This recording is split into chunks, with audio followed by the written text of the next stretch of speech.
One of the things that we have to realize is that no great leader in history set out with a goal of just becoming a great leader. And I hear that sometimes we have clients, in fact, or people that are joining us, and I ask them what their goals are, and they will say, well, my goal is to become a great leader. But that is not a good goal. And you would think it would be, but it's really not. It's not a good goal. It will be the byproduct of a great goal.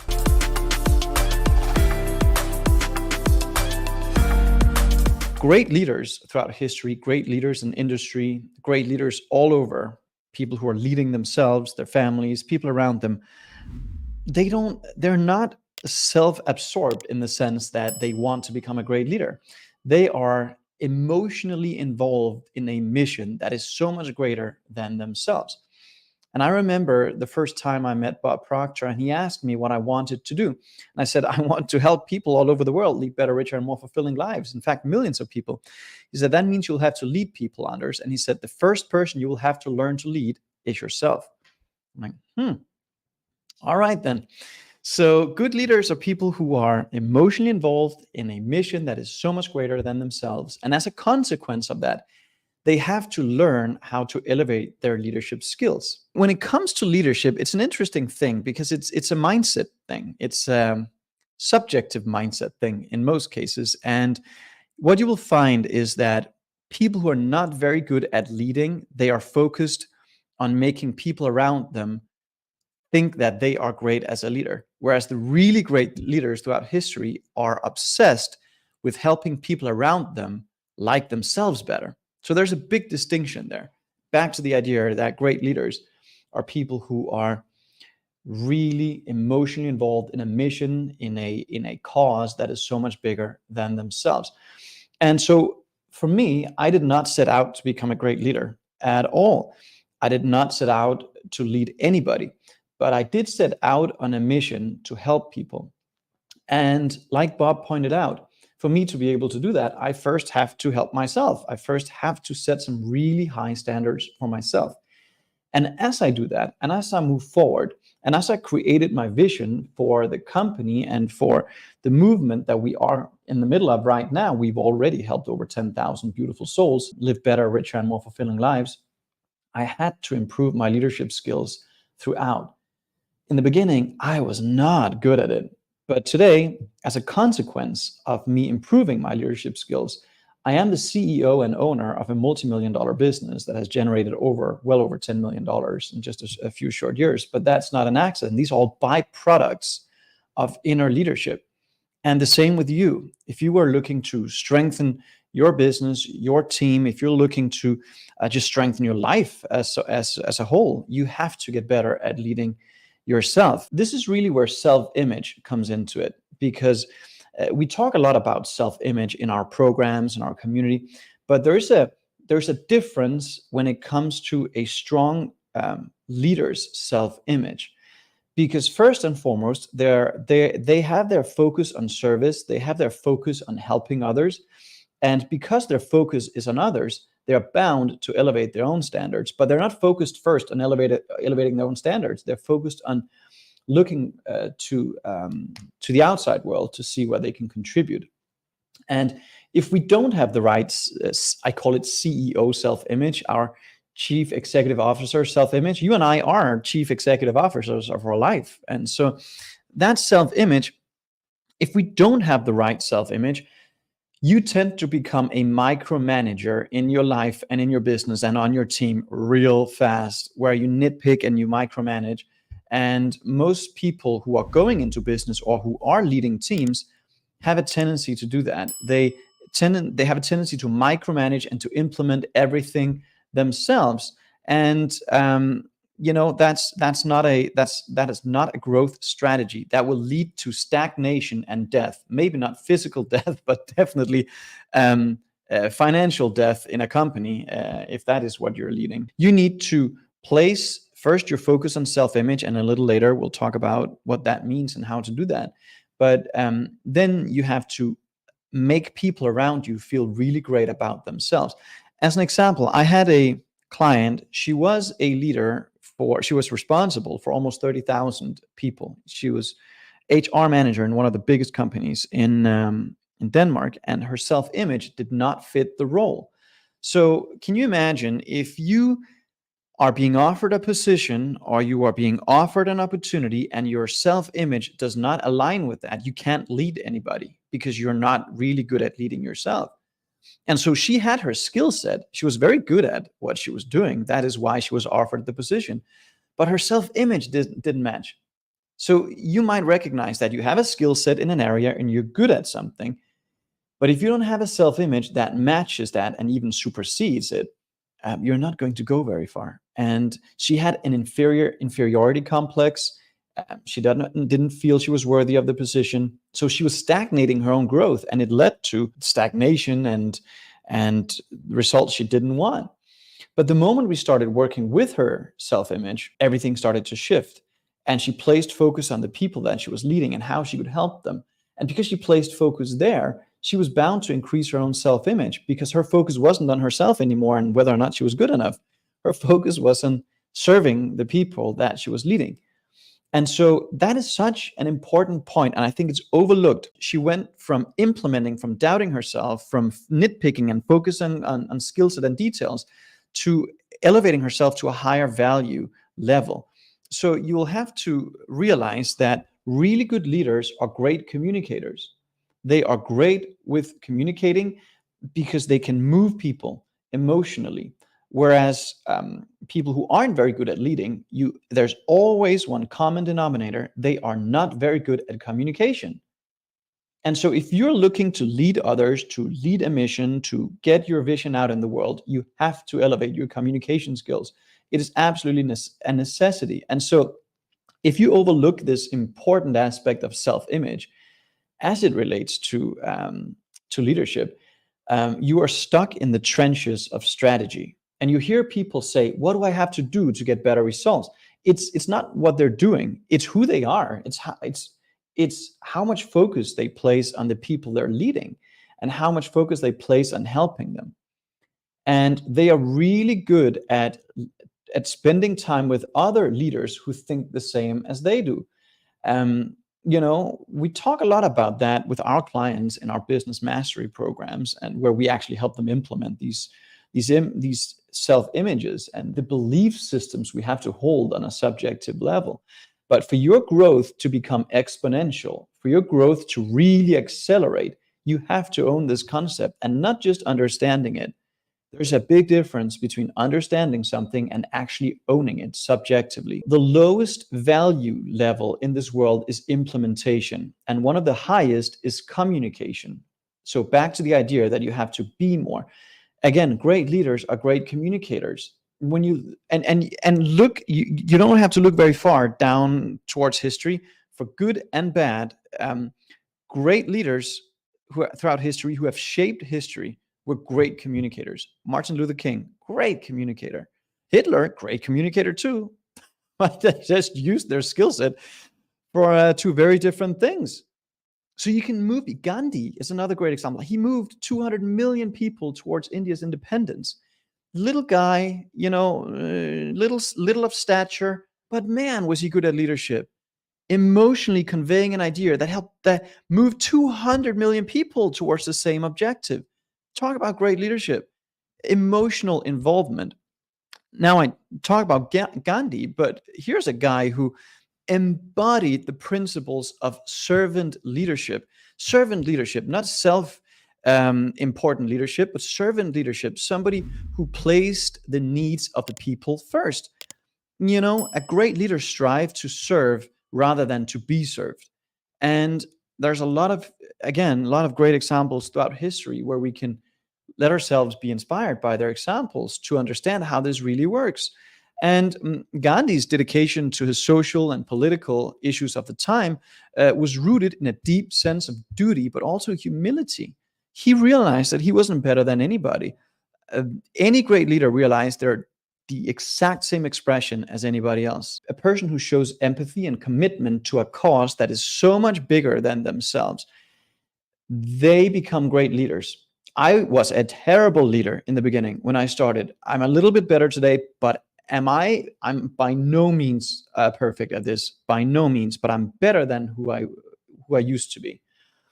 I was not a great leader, but I was involved in a mission that was so much bigger than myself. And I had to learn a lot on the way. I tried to lead people too early before I was good at leading myself, but I also recognized the more I led myself, the more I attracted people who were ready to grow alongside me. We have a great team. We have like the best team in the world, and we've attracted them. I know that we've attracted these superstars because we're all emotionally involved in the same thing. But the point is, I know what their goals are, each and every one of them. And that's the first question I ask. And if they're growth oriented, they're coachable, I know that we can create great things together. And my job as a leader now is to bring their individual goals in harmony with the goals of the company, of where we're going. Now we're working together. Now we're emotionally involved in the same thing. And I believe that's one of the hallmarks of great leadership. When I have clients that ask me, well, like my team, they don't do what I say. They're not really following. Well, that's a symptom, because they haven't sat down with them and they have not communicated at a deep enough level where everybody's emotionally involved in the same thing. So it's identity first, behavior second. Most people focus on behavior. What do I need to do to get better results? But it's first, who do you have to be? So you integrate the new image, the new identity, the behavior shift, and then the results happen as a consequence. But results happens naturally. Now you let results happen. You don't make them happen. You let them happen. And when you do that, you will find how much easier it is to lead others, because because you are talking on a subjective level to you. You can also talk on a subjective level to other people. That means when you are talking, and I know this is an example of a parent who's leading a child, when a parent, instead of saying, you should be eating healthy, eat that food, you have to, when the parent starts talking to the child about all the benefits that they will have, all the that they're gonna feel like Superman when they eat the spinach, they're gonna feel great when they do that. That is great leadership, because they're talking on an emotional level with that child, where the suggestion lands subjectively so that the child's behavior changes. That's great leadership. Well, great leaders also do that with teams. Great leaders do that with their audiences at scale. So, really important to understand here, the better you get at implementing new beliefs within you, that is talking to your own subjective mind in images, sounds, and emotions, that is the language of your subjective mind. As you're increasing your own image, it becomes easier for you to help others around them increase theirs and help them move towards something that they have told you they want more of. This is not manipulation. This is establishing emotional rapport with somebody. And that is great leadership. Whereas mediocre leaders tell their people, well, you should be doing this. Why aren't you doing it? Well, I don't know. Well, the reason why you aren't is because you're not emotionally involved in the same thing.